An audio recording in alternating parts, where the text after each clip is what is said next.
जरा तसव्वुर में लाइए, कायदे आज़म मोहम्मद अली जिन्नाह गोरे के अदालती कटहरे में खड़े हैं और जज उनसे पूछ रहा है कि मिस्टर जिन्नाह, इस लड़की को आपने अगवा किया है। इससे पहले कि जिन्नाह जवाब देते, लड़की ने चीख कर जवाब दिया कि मुझे जिन्नाह ने अगवा नहीं किया, बल्कि मैंने इन्हें अगवा किया है। ये लड़की कोई और नहीं बल्कि रतन बाई पटीट थी, जो रति जिन्नाह बनने जा रही थी।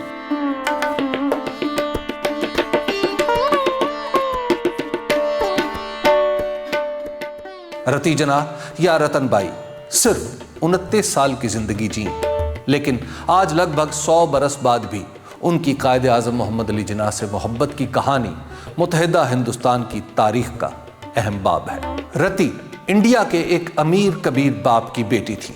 फैशन की दुनिया उनके ताबे थी। उनका लिबास और स्टाइल ही बॉम्बे में फैशन समझे जाते थे। उन्हें रोज ऑफ बॉम्बे यानी बॉम्बई का गुलाब कहा जाता था। हुस्न और जमाल के साथ साथ वो बचपन ही से आला ज़हनी सलाहियतें रखने वाली लड़की थी। उन्होंने अपने बचपन में ही बड़े बड़े अंग्रेजी शायरों को पढ़ लिया था। उनकी अदब से मोहब्बत का अंदाज़ा यूं लगाइए कि जब वो सिर्फ 11 बरस की हुई तो उनकी सालगिरह पर उनके वालिद ने उन्हें मशहूर शायर लॉर्ड टेनिसन का दीवान दिया। अंग्रेजी की रूमान परवर शायरी ने नौजवान रति जिन्नाह को तसव्वुरात की उस दुनिया से मुतारिफ करा दिया जिसका तसव्वुर भी उस जमाने की खवातीन को नहीं था। उनके खानदानी पस मंज़र की वजह से उन्हें ये आज़ादी भी मैसर थी कि वो अपने शरीके ज़िंदगी का इंतखाब भी कर सकें, और इसके लिए उनकी नज़र पड़ी तो मोहम्मद अली जिन्नाह पर।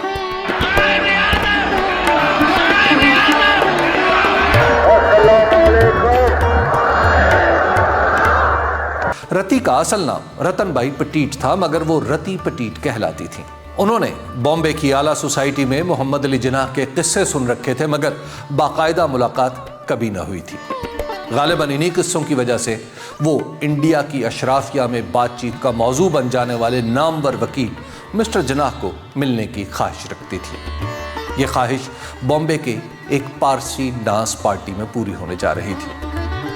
रोशनियों में एक जगमगाते हॉल में मौसीकी की धुनों के पस मंजर में बेहतरीन तराश खराश का लिबास पहनने वाले लोगों के दरमियान बॉम्बे का गुलाब कहलाने वाली रतन दाखिल होती हैं और मुस्कुराते हुए अपनी सहेली से कहती हैं, तुमने सुना है आज यहाँ मोहम्मद अली जिन्नाह भी आ रहे हैं। लोग कहते हैं सियासत में शेर है मगर दिल पत्थर का है। सहेली हंसते हुए जवाब देती है, तो फिर देखते हैं तुम्हारी मुस्कुराहट इस पत्थर को पिघला पाती है या नहीं। गर्ली टॉक में ये लम्हा खिलखिला कर हंसने का था।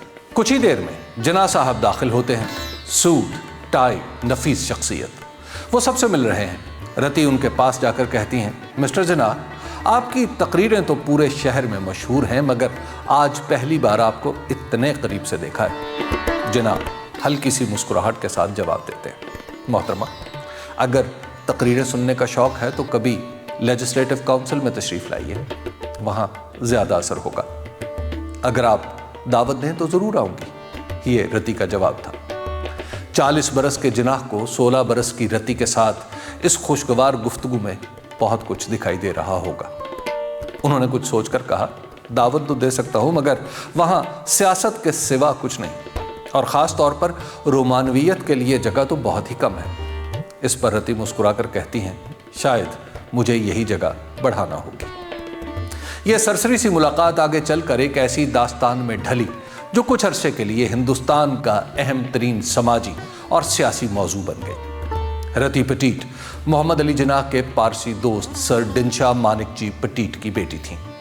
दिनशाह पटीट हिंदुस्तान के एक अमीर सनती खानदान से ताल्लुक़ रखते थे और मोहम्मद अली जिन्नाह उनकी वकालत भी किया करते थे। जिन्नाह अपनी पहली बीवी की मौत के बाद कई सालों से तन्हा जिंदगी गुजार रहे थे।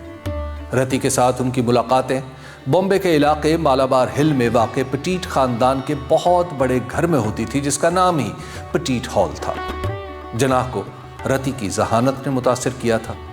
इन दोनों के दरमियान बहुत जल्द ही सियासत, अंग्रेज़ी अदब और घोड़े मुश्तरका दिलचस्पी के मौजू बन गए। जिन्नाह का पटीट ख़ानदान के साथ ताल्लुक़ इतना गहरा और बाएतमाद था कि वो इस ख़ानदान के साथ छुट्टियों में दार्जिलिंग भी गए, जहाँ पटीट ख़ानदान का अपना घर था। دارجلنگ میں گزاری ہوئی چھٹیوں کے دوران محمد علی جناح اور رتی ایک دوسرے کے قریب آتے چلے گئے۔ دونوں کئی گھنٹے ساتھ گزارتے، اکٹھے گھڑ سواری کرتے اور ہر موضوع پر بات کرتے۔ ان ملاقاتوں کے بعد رتی کا اولین مقصد اب محمد علی جناح کو پانا تھا، اور وہ یہ بھی جانتی تھی کہ اس کے لیے مذہب، عمر اور خاندان کی خواہشات سبھی کچھ ان کے خلاف جائے گا۔ یہ بات مسٹر جناح کو بھی بخوبی پتہ تھی۔ اگر کسی کو یہ سب پتہ نہیں تھا تو وہ تھے سر ڈنچا اور ان کا خاندان۔ اس رکاوٹ کو دور کرنے کے لیے محمد علی جناح نے ایک دن اپنے دوست ڈنچا پٹیٹ کے ساتھ شام کی ایک محفل میں سوال اٹھایا کہ سر ڈنچا، آپ کا انٹرفیتھ میرجز یعنی مختلف مذاہب سے تعلق رکھنے والوں کے درمیان شادی کے بارے میں کیا خیال ہے؟ اس پر سر ڈنچا نے بے تکلف جواب دیا کہ اس سے معاشرے میں یکجہتی بڑھتی ہے اور لوگوں کو قریب آنے کا موقع ملتا ہے۔ جناح صاحب کا اگلا سوال تھا، کیا میں آپ کی بیٹی سے شادی کر سکتا ہوں؟ یہ سنتے ہی سر ڈنچا شدید غصے میں آ گئے۔ Mr. Jinnah, how dare you, sir? You have abused my hospitality. Sir, I deny any such intention. I apologize for any offense I may have caused. انہوں نے نہ صرف اس شادی سے انکار کر دیا بلکہ رتن بائی کو محمد علی جناح سے ملنے سے بھی منع کر دیا۔ سر ڈنچا یہ نہیں جانتے تھے کہ محمد علی جناح کی طرف سے رتی سے شادی کا پیغام محض جناح کی مرضی ہی نہیں بلکہ ان کی بیٹی بھی یہی چاہتی ہیں۔ جب انہیں پتا چلا کہ رتی کی مرضی بھی یہی ہے تو انہوں نے قانون کا سہارا لیا۔ اس وقت رتن بائی صرف 16 سال کی تھی۔ اس کے علاوہ دوسرا مسئلہ سماجی تھا کہ ایک پارسی لڑکی کی مسلمان سے شادی پارسی خاندان کے لیے کسی امتحان سے کم نہیں تھی۔ مذہب کا یہ سوال محض ڈنچا پٹیٹ کے لیے ہی اہم نہیں تھا بلکہ خود محمد علی جناح بھی اپنی مذہبی شناخت کو بدلنا نہیں چاہتے تھے۔ ان کی سیاست اور وکالت دونوں ان کی مذہبی شناخت سے جڑی تھیں۔ اس لیے جب رتن بائی نے اپنے دل کا حال جناح صاحب کو بتایا تو انہوں نے یہ شرط رکھی کہ اگر رتن بائی کو رتی جناح بننا ہے تو پارسی سے مسلمان ہونا ہوگا۔ جناح اور رتی کی محبت کی یہ کہانی سر ڈنچا پٹیٹ تک پہنچ چکی تھی، لہٰذا انہوں نے محمد علی جناح پر ایک مقدمہ درج کروایا جس میں انہوں نے درخواست کی کہ جناح ان کی نابالغ بیٹی سے شادی کر کے اس کی جائیداد پر قبضہ کرنا چاہتے ہیں۔ اس وقت رتن بائی کی عمر صرف 16 سال تھی، لہٰذا عدالت نے فیصلہ دیا کہ رتن بائی آئندہ 2 سالوں میں جب 18 برس کی ہو جائیں گی تو اپنی مرضی سے شادی کر سکتی ہیں۔ ڈنچا پٹیٹ کو یہی فیصلہ چاہیے تھا۔ ان کا خیال تھا کہ آئندہ 2 سال کے دوران وہ اپنی بیٹی کو سمجھا بجھا کر محمد علی جناح کو ان کے ذہن سے نکال دیں گے، لیکن رتی بائی یہ سب غلط ثابت کرنے جا رہی تھیں۔ 2 سال بعد جب رتی کی عمر 18 برس ہوئی تو ان کے والد نے اپنی اکلوتی بیٹی کی سالگرہ دھوم دھام سے منانے کے لیے بامبے کے تاج محل ہوٹل میں ایک بہت بڑی تقریب رکھی۔ اس تقریب میں شہر بھر کی اشرافیہ کو مدعو کیا گیا تھا۔ جب سالگرہ کا کیک کاٹ لیا گیا تو رتی اپنی جگہ کھڑی ہوئیں۔